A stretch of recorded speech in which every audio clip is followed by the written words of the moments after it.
안녕하세요. 이성원입니다.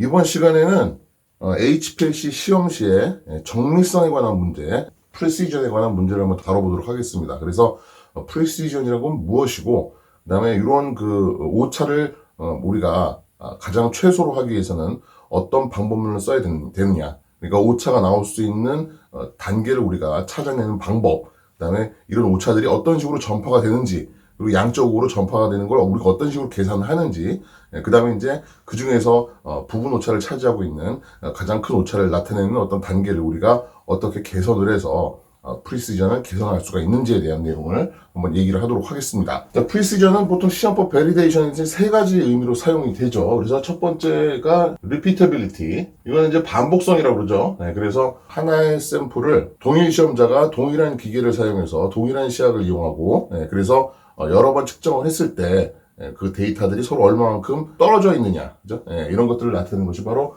repeatability, 반복성이라고 합니다. 자, 그 다음에 우리가 또 시험법 베리데이션에서 측정할 수 있는 게 intermediate precision이죠. 이거는 실험실 내 정밀성, 이렇게 얘기를 합니다. 그러니까 이거는 같은 실험실인데요. 날짜도 다르게 하고, 장비도 다르게 하고, 시약도 다르게 하고, 시험자도 다르게 하고, 이렇게 한꺼번에 이런 것들을 이제 바꿔가지고 같은 샘플을 또 마찬가지로 여러 번 측정을 했을 때, 그때 이제 얼마만큼 데이터들이 서로 가까이 붙어 있느냐를 나타내는 척도가 바로 실험실 내 정밀성이고요.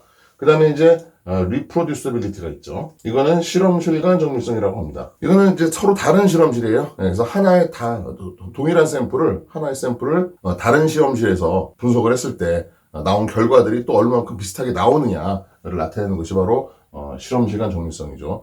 자, 그러면은 어떻습니까? 반복성이 그나마 오차가 가장 적고요. 그 다음으로 이제 오차가 큰 게 실험실 내 정밀성이고요. 그 다음에 서로 실험실이 다르면은 같은 샘플이라도 서로 완전히 다른 결과가 나올 수가 있겠죠. 그래서 요 세 가지를 측정을 해서 시험법 밸리데이션에서는 이제 그 시험법이 밸리드하다, 정밀성 면에서는 밸리드하다라는 것을 따지게 되는데요. 그러면은 프리시전을 측정하는 척도는 바로 뭘 쓰냐면은 상대 표준 편차, relative standard deviation을 많이 쓰죠. 이것도 다른 말로 뭐라고 그랬습니까? 전에 제가 통계 영상에서 말씀드렸죠. 그래서 coefficient of variation, 그죠? CV, 뭐 이런 식으로 변동계수 이렇게 말하기도 하고요. 상대 표준 편차 이렇게 얘기하기도 합니다. 자, 그래서 상대 표준 편차는 보통 퍼센티지로 많이 나타내는데 표준 편차를 평균으로 나눈 값이에요. 그죠? 그래서 표준 편차 S, 스탠다드 디비에이션을 X바라고 하는 평균으로 나눈 값이다. 라고 볼 수가 있습니다. 이걸 가지고 우리가 측정을 하는 것이죠. 그래서 가장 많이 쓰는 이제 그 기준이라고 한다면은 뭐 반복성 같은 경우 보통 이제 RSD를 뭐 한 2% 이하로, 퍼센트 RSD를 2% 이하로, 이런 기준을 많이 씁니다. 반복성 기준, 상대 표준 편차가 2% 이하다라고 하는 말은 무슨 의미를 지니는 걸까요? 그냥 단순히 RSD 뭐 이렇게 많이 이제 얘기를 하는데, 이거는 이런 의미를 가지고 있죠. 평균이 100일 때, 평균을 100이라고 했을 때 표준 편차가 2 이하다라고 하는 거죠. 그걸 바로 이제 우리가 보통 퍼센트 RSD가 2%다라고 하는 그런 의미가 되는 거고요. 자, 그러면은 그리고 우리가 측정하는 데이터들은 보통 이제 정규분포를 따른다 가정을 합니다. 정규분포 곡선에 따르면은 정규분포가 이런 식으로 생겼단 말이죠. 자, 그 다음에 일단은 가운데 부분, 가장 높은 부분이 바로 뭐가 되는 거예요? 평균이 되는 거죠. 뮤라고 쓸 수 있는. 그 다음에 보통 변곡점이라고 할 수 있는 부분이 바로 보통 우리가 얘기하는 표준 편차, 그죠? 시그마. 이렇게 우리가 쓸 수가 있는 것이죠. 정규분포의 곡선의 성질은 이제 어떠하냐 그러면은 요즘에 전에도 뭐 다 영상에서 말씀드렸어요. 그래서 뮤에서, 그죠? 뮤 플러스 시그마. 그러니까 여기가 지금 보면은 뮤 플러스 시그마죠. 여기는 뮤 플러스 시그마고요. 그 다음에 여기는 뮤 마이너스 시그마. 그죠? 이렇게 우리가 쓸 수가 있고요. 그러면 요 사이의 면적은 전체 면적에 대해서 68% 정도를 차지한다. 그게 이제 보통 정규분포 곡선의 성질입니다. 자, 그 다음에 뮤를 중심으로 해서 플러스 시그마가 아니라 플러스 2 시그마. 이렇게 이만큼 이제 뮤 플러스 2 시그마가 되는 거고, 그죠? 여기도 마찬가지로 이쯤 되는 게 뮤 마이너스 2 시그마라고 우리가 볼 수가 있습니다. 자, 그러면은 여기서는 어떻게 됩니까? 여기서는 요 면적 좀 더 봐야죠. 요 면적은 전체가 100으로 나왔을 때, 전체 그래프 밑분의 면적을 100으로 나왔을 때 95%를 차지한다. 자, 그러면은 이것도 통계학적으로 생각을 하면은 만약에 RSD가 상대 표준 편차가 2%예요. 이 얘기는 이렇게 통계학적으로 생각할 수도 있습니다. 통계학적으로 봤을 때요. 주의하셔야 되죠. 뭐 예를 들어서 확률 변수 X다. 그죠? 그리고 여기도 마찬가지로 이제 똑같이 정규분포를 따른다. 자, 그 다음에 이제 가운데 부분이 가장 높은 부분이 바로 뭐가 되는 겁니까? 정규분포를 따르니까 x바가 되겠죠. 요거는 모집단이고요. 우리가 지금 하는 것은 표본이죠. 측정하는 것은 표본입니다. 그러니까 x바가 되는 거고. 자, 그 다음에 이제 x바 플러스 s 표준편차. 여기 마찬가지로 x바 마이너스 s 이렇게 되겠죠. 그죠? 이렇게 되고. 자, 그 다음에 똑같이 마찬가지로 2s 그죠? 2s가 한 이쯤 되면 x바 플러스 2s 여기도 x바 마이너스 2s. 그러면은 여기도 통계학적으로 해석을 할 때는 여기가 x바고 여기가 이제 100이다. 그럼 여기 s가 뭐가 되는 거예요? 여기가 2가 되는 거죠. RS가 2니까요. 마찬가지로 s가 2가. 2s는 뭐가 되는 거예요? 4가 되는 거죠. 자, 그랬을 때 데이터의 68%는 평균을 중심으로 평균 플러스 마이너스 2, 그죠? 100 플러스 마이너스 2 구간 안에 68%의 데이터가 존재를 하고요. 그죠? 그 다음에 x바 플러스 마이너스 2s, 그죠? 그러니까 평균이 100이었으면은 100 플러스 마이너스 4%, 그 안에 95%의 데이터가 존재를 한다라고 통계학적으로만 말씀드릴 수 있습니다. 사실 우리가 95%가 뭐 2만 이 안에 딱 존재하고 68%가 이 안에 존재한다고 딱 말할 수가 없는 이유가 왜 그런다고 그랬습니까? 모집단에서 표본으로 바로 이렇게 넘어올 수가 없다는 얘기죠. 왜냐면은 정규분포 곡선을 이렇게 그리려면은 데이터가 무지무지하게 많아야 돼요. 그런데 우리가 지금 어때요? 보통 몇 개 안 되는 데이터를 가지고 이제 이런 식으로 이렇게 해석을 하면 안 된다는 거죠. 특히 연간 품질 평가 같은 데 보면은 꼴랑 뭐 데이터 10개, 20개 가지고 이런 식으로 얘기를 하고 뭐 3C가 막 어떠니 뭐 프로세스가 뭐 안정적이지 못한다느니 뭐 이런 헛소리를 하는 경우가 있는데 절대로 그러면 안 됩니다. 일단 통계학적으로만 일단 이렇게 우리가 볼 수가 있고 실제로 그런 식으로 해석을 하면 안 된다. 왜냐면은 이런 정규분포 곡선을 그리기에는 워낙 데이터가 모자라다. 그래서 이런 것만 일단은 개념을 알아두시면 되죠. 그래서 사근의 표준편차가 2%다, 혹은 1%다, 이런 얘기는 결국은 데이터들이 얼마만큼 잘 모여 있느냐. 데이터들이 모여 있을수록 그만큼 그 시험법은 굉장히 좋은 시험법이다라고 볼 수가 있는 것이죠. 자, 그러면은 기준은 보통 퍼센트 RSD 2% 이렇게 많이 잡는데 요거를 만족시키기 위해서는 우리가 이제 어떻게 해야 되느냐를 좀 생각을 해봐야 되겠죠. 퍼센트 RSD가 2% 이하다. 자, 사실 2%라는 얘기는 뭐예요? 정밀성이 2%를 말하는 거 아니죠. 그죠? 반복성이 2%를 말하는 게 아니라 오차의 정도를 나타내는 겁니다. 오차의 정도가 크면 클수록 그만큼 오차가 크니까 별로 안 좋은 시험법이다라고 볼 수가 있는 것이고요. 자, 그러면은 오차라고 하는 게 있으면은, 자, 시험법의 오차라는 건 시험 측정치를 봤을 때 측정값들이 하나로 나오는 게 아니라 이제 여러 개의 숫자로 나오고, 그죠? 이런 것들이 서로 많이 떨어져 있으면 그만큼 오차가 크다라고 볼 수가 있는 것이죠. 그리고 시험이라고 하는 것은 여러 개의 단계로 이루어져 있습니다. 그래서 각각의 조작 단계마다 전체 오차를 차지하는 이런 부분적인 오차들이 많다라고 우리가 볼 수가 있죠. 그러면 우리가 할 수 있는 일은 뭐예요? 이런 전체 오차들을 최소로 하기 위해서는 그 오차들이 나오게 된 여러 개의 부분 오차들을 하나하나 쪼개서 살펴보고요. 그 중에서 좀 많은 크기를 차지하고 있는 것들을 오차를 줄여야 된다라고 하는 것이죠.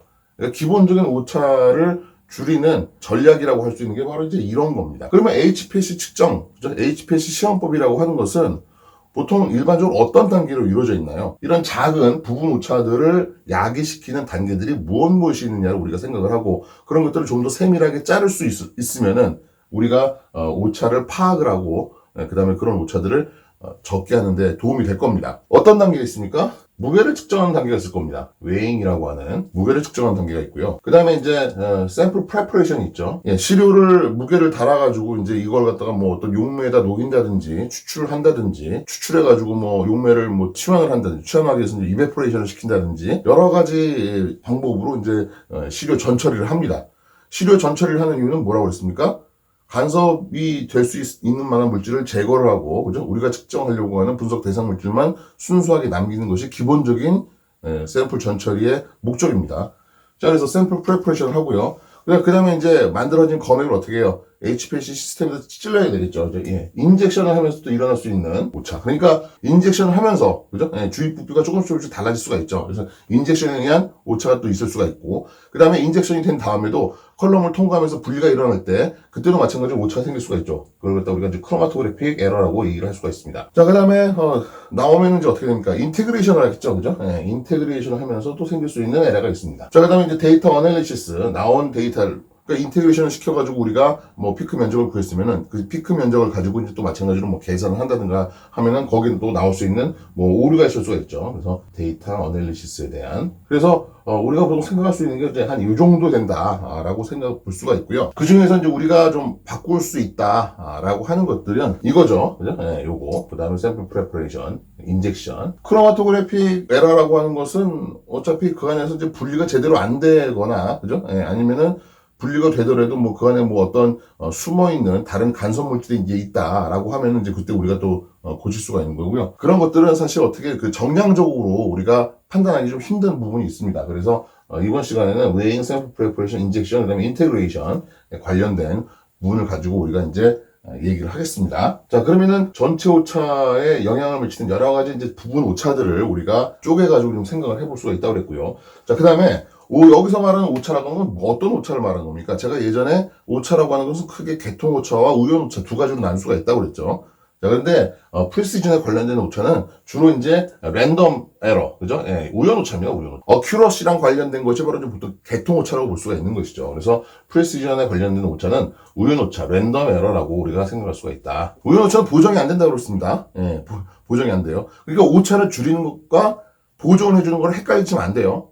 그죠? 예, 우리는 지금 에러를 줄이는 거에 대해서 전략을 지금 생각을 하고 있는 겁니다. 오차가 나오면은, 전체 오차가 나오면은, 요런 오차들을 어떤 식으로 그 정량화를 시킬 수가 있을까를 한번 생각을 해보겠습니다. 이것도 이제 전 시간에 얘기를 했었습니다. 예, 통계 시간에. 제가 무슨 얘기를 했냐면, 확률 변수가 2개 이상 있을 때, 거기 나오는 평균과 분산이, 그러니까 확률 변수 2개 이상의 확률 변수를 서로 결합을 했을 때죠. 그죠? 결합을 했을 때. 그 얘기 무슨 얘기냐면은, 측정값, 2개 이상의 측정값들을 서로 결합을 시켰다는 얘기입니다. 그러니까 우리가 어떤 시험을 한다는 얘기는 뭐예요?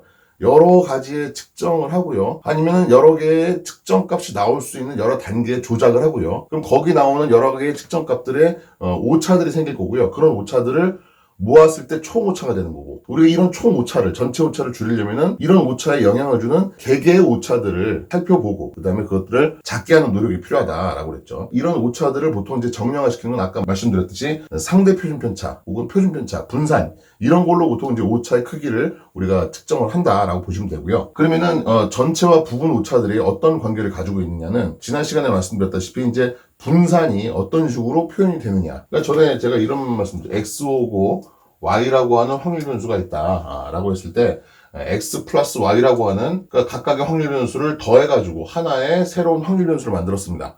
그러면은 평균이 있을 거고요. 여기도 마찬가지로 평균이 있겠죠. 그러면 요거는 여기 평균 어떻게 돼요? 이런 식으로 우리가 표현할 수가 있고요. 그러면 요걸 어떻게 표현할 수가 있느냐? 각각의 확률 변수의 평균들을 더하거나 빼면 된다. 이렇게 제가 말씀드린 적이 있습니다. 그 다음에 요 확률 변수도 마찬가지로 뭐가 있습니까? 분산이 있겠죠. Y라고 하는 확률 변수에도 분산이 있습니다. X라고 하는 확률 변수라는 얘기는 뭐예요? X라고 하는 측정치, 그죠? Y라고 하는 것도 마찬가지로 Y라고 하는 측정치를 말하는 거고요. 요 두 개의 측정치를 서로 더하거나 뺐습니다. 그죠? 더하거나 빼가지고 마찬가지로 그 새로 나온 확률 변수에 대해서 이렇게 우리가 표현할 수가 있다고 그랬죠. 자, 그러면 요거는 언제 어떻게 표현할 수 있어요? 이렇게 표현할 수가 있다고 그랬죠. 이렇게 x 플러스 베리언스 이렇게 표현할 수가 있다고 그랬습니다. 그런데 여기서는 지금 여기가 플러스면은 그죠? 각각의 평균을 플러스하고요. 마이너스면은 각각의 평균을 마이너스 하는데 분산은 어떻다고요? 분산은 뺄 수가 없다고 그랬습니다. 무조건 다 더해준다고 그랬습니다. 그래서 여기서 지금 확률 변수가 x 플러스 y가 됐건 x 마이너스 y가 됐건 무조건 여기서는 다 더해줍니다. 그러니까 오차라고 하는 것은 이런 x라고 하는 측정기 y라고 하는 측정기 두 개의 측정을 하나로 묶었을 때, 하나로 결합시켰을 때 나오는 베리언스, 즉 베리언스라고 하는 오차의 측정 양을 말하는 거죠. 오차의 정도를 말하는 척도고요.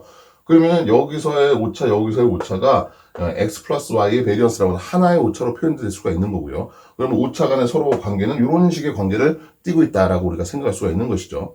그러면은 이것도 마찬가지로 그런 식으로 볼 수가 있는 거죠. 예를 들어서 자 퍼센트 RSD, 자 이건 시험에 대한 상대 표준 편차입니다. 그래서 토탈이라고 제가 쓰겠습니다. 토탈. 자 이 값은 아까 전에 말씀드렸던 웨잉에 대한 퍼센트 RSD 웨잉에 대한 퍼센트 RSD의 제곱. 왜냐면은 표준 편차의 제곱이 분산이니까요. 그죠? 우리는 분산의 형태로 더해줍니다. 그래서 제곱 플러스 그 다음에 또 오차가 생길 수 있는 또 어떤 단계가 있죠? %RSD 샘플 프레퍼레이션이죠. 네, 샘플 프레퍼레이션 제곱 플러스 또 %RSD 그다음에 이제 인젝션이죠. 네, 인젝션 또 플러스 %RSD 인테그레이션 그다음에 이제 이거 어떻게 해요? 다시 전체를 루트를 씌우는 거죠. 그죠? 이렇게 뭐 이거 이외에도 우리가 또 생각할 수 있는 게 있으면 또 생각할 수 있겠죠. 이런 식으로 우리가 생각을 할 수가 있다는 겁니다. 그러니까 목적은 뭡니까? 요 놈을 2% 이하로 낮추는 거예요. 여기 있는 것들은 어떻습니까? 하나하나는 무조건 2%보다 작아야 되겠죠? 근데 이 중에서 뭐 예를 들어서 뭐 3%짜리가 있다. 라든지 이러면 어떻게 됩니까? 그거는 그 단계에서 무조건 오차를 줄여야 되는 그런 상황에 있는 것이다. 자, 한번 예를 들어보겠습니다. 시험법 밸리데이션, 프리시전, 정밀성 시험을 실시를 하는데 우리가 정밀성을 측정을 해봤더니 이게 기준이 2% 이하가 나와야 되는데 얼마가 나왔냐면은 %RSD가 3.2%가 나와버렸습니다. 부적합이죠. 그래서 3.2%가 나오는 것을 우리가 시험법을 어떻게든지 개선을 해가지고 2% 아래로 끌어내려야 돼요. 자, 그럼 이제 우리가 어떻게 할 수 있겠습니까? 일단은 전체적으로 나온 오차를 어떻게 합니까? 부분 오차로 잘게 쪼갤 필요가 있죠. 자, 그래서 아까 전에 말씀드렸다시피 한번 잘게 쪼개보겠습니다. 그래서 첫 번째 나오는 게 이제 웨잉에 따른 오차. 이걸 일단 줄여야 되겠고요. 자, 두 번째는 샘플 프레퍼레이션이죠. 근데 샘플 프레퍼레이션이라는 건 사실 여기서 나오는 오차를 줄이기는 상당히 만만치가 않아요. 제일 어렵습니다. 이건 이따 좀 생각을 해보기로 하고요. 그래서 일단은 웨잉 오차를 줄이는 가장 간단한 방법은 뭡니까? 저울이라고 하는 것은 무게 정도와 관계없이 항상 비슷한 오차 값을 가지고 있죠. 그죠? 그러니까 이거 같은 경우는 적은 무게를 재는 것보다 많은 무게를 잴 때 어떻게 됩니까? 그만큼 오차가 줄겠죠. 그죠? 퍼센트 오차가 줄 겁니다. 그래서 요거 같은 경우는 이제 조금이라도 좀 샘플이 좀 많이 있으면 충분히 있으면은 샘플량을 좀 많이 재가지고 많이 재고 많은 양의 용매에다 녹여가지고 이제 같은 농도로 맞추는 게 훨씬 더 우리가 그 오차를 줄이는 방법이죠. 그러니까 용매를 쓰든 아니면은 어떤 그 솔리드 시료에 어떤 무게를 달든 간에 일단 많이 하면은 그만큼 측정 오차가 줄어들겠죠. 그래서 뭐 그렇게 하는 방법이 있고요. 그 다음에 인젝션이죠. 인젝션. 인젝션 같은 경우도 어떻습니까? 인젝션은 10마이크로리터 하는 것보다 100마이크로리터 하는 것이 훨씬 더 오차율이 줄을 겁니다. 그런 식으로 하고. 웨잉 오차를 우리가 좀 보는 방법. 어떤 게 있죠? 뭐 이런 거죠. 이 저울 자체의 오차율을 우리가 봐야 되니까. 그러니까 만약에 샘플을 측정할 때와 똑같은 무게로 뭐 UV 흑광이 되게 높은 물질을 여러 번 똑같은 무게로 재가지고 여러 개의 뭐 솔루션을 만들어서 용액을 만들어가지고 그놈의 어떤 그 흡광도를 측정한다는. 여기서 흡광도는 이제 HPLC를 가지고 측정을 하게 되면은 그때 이제 HPLC 자체 오차가 들어오게 되니까 HPLC 배제를 하고 그냥 스펙트로 포토메타 같은 걸 이용해서 흡광도를 측정을 해서 나오는 상대 표준 편차를 가지고 우리가 무게에 따른 어떤 오차율이 이 정도 되는구나라고 어림잡을 수가 있겠죠. 그래서 그런 식으로 해가지고 이제 %RSD 웨잉에 따른 이렇게 구할 수가 있고요. 그 다음에 인젝션도 마찬가지죠. 인젝션도 마찬가지로 뭐 주입반 복성 여러분 아시죠? 그래서 시스템 수테빌리티 테스트에서 보면 이제 주입반 복성 하는데 표준의 하나를 가지고 여러 번 인젝션을 했을 때 나오는 피크의 면적을 우리가 측정을 해서 거기에 따른 상대 표준 편차를 구하면은 그거는 주입할 때 이제 주입 부피의 서로 차이에 따른 결과니까. 그죠? 그래서 이것도 그런 식으로 마찬가지로 하나의 용액을 여러 번 반복 주입을 할 때도 %RSD 인젝션에 따른 그런 걸 우리가 구할 수가 있습니다. 자, 그 다음에 인테그레이션에 따른 거. 크로마토그램이 나오고요. 피크를 인테그레이션 할 때 뭔가 오차가 생길 수가 있죠. 그러면은 그게 물론 뭐 프런팅이나 아니면은 테일링 같은 것들이 굉장히 심한 경우에도 마찬가지로 오차가 생길 수가 있고요. 아니면은 시랄트 노이즈, 그러니까 바탕선에 이런 노이즈가 굉장히 심하면은 그러면 이제 그 노이즈의 상태에 따라서 면적이 서로 다르게 나올 수가 있을 겁니다. 그래서 이런 경우는 이제 보통 우리가 시그널트 노이즈를 많이 생각을 하는데 인티그레이션에 따른 %RSD는 이건 보통 이제 어떻게 구하냐면은 50이라고 하는 숫자를 시그널 투 노이즈로 나눠줍니다. 시그널 투 노이즈 레이쇼로 나눠줘요. 그렇게 해서 이제 보통 구합니다. 자, 그럼 이거는 우리가 측정 안 해봤으니까 모르죠. 그죠? 그럼 이제 우리가 어떻게 구할 수 있어요? 예를 들어서 이 값이 뭐 0.5가 나왔고요. 0.5%. 그 다음에 인젝션에 따른 게 0.5%. 그 다음에 인테그레이션에 따른 게 뭐 예를 들어서 1%가 나왔다. 1.0% 나왔다. 라고 가정을 해봅시다. 그러면 이거는 우리가 계산으로 할 수 있죠. 지금 토탈이 3.2잖아요. 그죠? 3.2니까 3.2가 아니죠. 지금 %RSD 샘플 프레퍼레이션 요걸 구하려면은 3.2 제곱 마이너스, 그죠? 0.5 제곱 마이너스 0.5 제곱 마이너스 1제곱, 그죠? 이렇게 해서 루트를 씌워주면 이 값이 이제 뭐 예를 들어 한 3.0 이렇게 나온다. 그런 식으로 계산할 수가 있다. 샘플 preparation. 예를 들어 3.0이다. 이렇게 할 수가 있죠. 자, 그래서, 우리가 전체 오차가 이렇게 나왔으면은 이제, 단계별로 쪼개가지고, 단계별로 생길 수 있는 오차가 얼마 정도 되느냐를 수치화시킬 수가 있고요. 자, 그럼 이제 이런 수치를 이제 적게 하는 게 좋겠죠. 적게 하는 건 아까 전에 말씀드렸습니다. 그죠? 네, 그래서 적게 하는데, 이건 어려우니까, 그죠? 쉬운 것부터 우리가 했어요. 네, 그래서 뭐, 웨잉할 때, 무게를 좀 많이 달아가지고, 요것만 한 0.1로 바꿨어요. 그죠? 네, 바꾸고. 이건 못 건드리고, 이것도 한, 이제 뭐, 인젝션도 좀 많이 해가지고, 20이나 50이나 뭐 100마이크로리터 인젝션 해가지고 또 이것도 한 0.1로 바꿨습니다. 그리고 나서 이제 인젝션도 많이 하고 웨잉을 하면서 또 농도도 높였어요. 검액의 농도를 높이고 표준액의 농도를 높이니까 그만큼 또 피크 면적도 커지겠죠, 그죠? 피크도 커지고 시그널도 커지니까 거기에 따른 인티그레이션에 따른 상대 표준 편차도 적어져가지고 이것도 마찬가지로 0.1로 바꿨습니다. 자, 그러면 이제 토탈이 이제 어떻게 되겠습니까? 토탈은 요게 3이고요, 그죠? 그래서 0.1 제곱 플러스 3.0 제곱 플러스 0.1 제곱 플러스 0.1 이렇게 해서 구하면은 토탈 상대 표준 편차가 나올 겁니다. 그죠? 이거 토탈이고요. 자, 이렇게 해서 구했더니 별로 차이가 없어요. 그죠? 이것도 거의 3.0 나올 겁니다. 그죠? 왜냐면은 지금 요거 제곱을 하고 요거 제곱해도 어차피 이게 크니까, 그죠? 이게 크니까 루트 CM이 거의 3.0 비슷하게 나와요. 그러니까 요런 것들을 줄여봐야 3.2에서 3.0 정도로밖에 안 줄어요. 그 중요한 건 뭐예요? 오차가 크게 나오는, 상대 표준 편차가 크게 잡히는 단계에서 이 값을 줄여주는 것이 더 중요하다. 하기 쉬운 것부터 하는 것보다는 오차가 크게 잡히는 부분에서의 오차율을 줄여주는 게 훨씬 더 중요하다는 것이죠. 얼마나 줄여주면 될까요? 보통 이렇게 얘기합니다. 토탈 RSD, 토탈 0.5 곱하기 토탈 퍼센트 RSD보다 적게, 이거보다 적을 정도로 줄여준다는 얘기죠.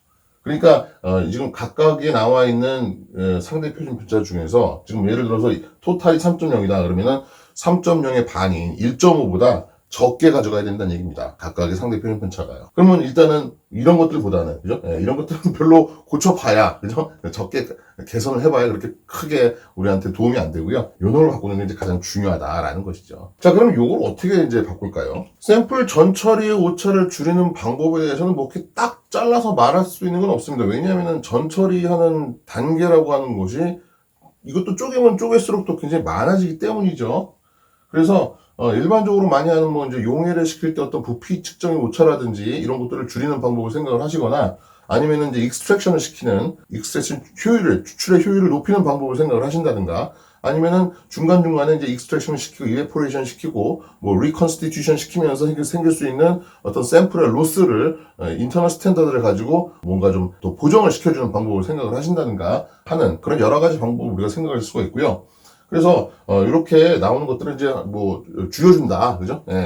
주기만 하더라도 3에서 2 이하로 확 떨어지는 그런 이제 효과를 우리가 볼 수가 있다라는 것이죠. 자, 그래서 일단은 오차를 줄이기 위해서는 오차의 원인이 되는 여러 가지 부분적인 단계, 부분 오차를 우리가 생각을 해보고 계산을 해보거나 생각을 해보고요. 그 중에서 이제 좀 오차가 크게 나오는 것들을 주로 먼저 타겟으로 잡아가지고 우리가 오차를 줄이는 방법을 생각을 해야 된다라는 겁니다. 자, 보통 이제 실질적으로 오차가 좀 큰 시험법이 있어요. 자, 그럼 오차가 좀 큰 시험법 같은 경우에 어떤 식으로 우리가 단계적으로 한번 오차를 줄이는 방법을 생각할 수가 있는지 한번 보겠습니다. 자, 오차를 잡아내기 위해서 일단 기본적으로 우리가 체크해야 될 항목들을 쭉 적어봤습니다. 첫 번째는요, 만약에 이 시험법이 그동안 시험을 했는데 이 오차가 크다, 프리시전이 좀 굉장히 안 좋게 나왔다 그랬으면 그 시험법으로 시험한 기록 있죠? 기록을 한번 찬찬히 체크를 해보는 겁니다. 그래서 그걸 가지고 뭐 샘플을 측정한 기록이라든지 아니면은 뭐 검교정을 한 어떤 밸리데이션 레포트라든지 하는 것들을 한번 체크를 해보시고요.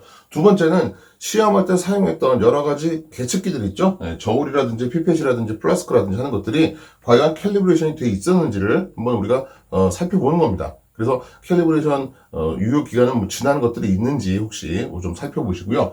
세 번째는 사용하는 분석 장비의 적격성 평가가 제대로 돼 있는지를 우리가 한번 살펴볼 필요가 있는 것이죠.